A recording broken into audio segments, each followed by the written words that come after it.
సృష్టి నిలవాలంటే ఒక దేవుడు తన ప్రాణాలకే సవాల్ విసిరాడు. లోకాన్ని కాపాడాలంటే తనే విషాన్ని మింగాడు.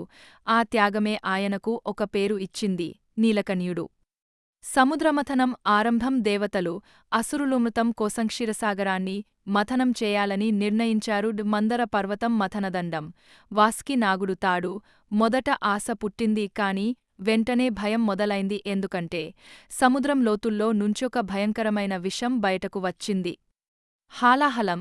లోకాల భయం. ఆ విషం పేరు హాలాహలం. అది పడితే భూమి కాలిపోతుంది, నీరు విషమవుతుంది, గాలి ప్రాణాలు తీస్తుంది. దేవతలు పారిపోయారు, అసురులు భయంతో వణికారు. అప్పుడే అందరి దృష్ట్యొక్క దేవుడి వైపు తిరిగింది, కైలాసనాథుడు శివుడు.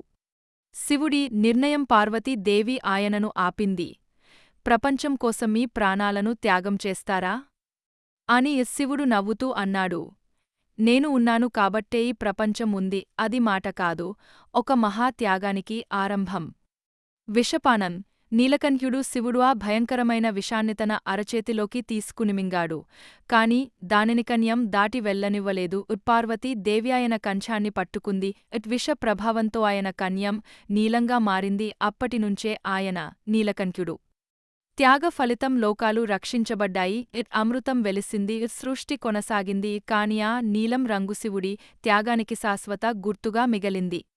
నీలకన్య తత్వం. నీలకన్యుడు అంటే విషాన్ని తాగడం కాదు, విషాన్ని భరించడం. మన జీవితాల్లో కూడా విషంలాంటి బాధలు వస్తాయి. అవన్నీ బయటకు చల్లకుండా లోపల నియంత్రించగలిగితే అదే శివతత్వం. లోకాన్ని కాపాడిన దేవుడు సింహాసనంపై కాదు, త్యాగంలో నిలిచాడు. ఆయనే విషాన్ని మింగన దేవుడు, నీలకన్యుడు. ఓం నమః శివాయ.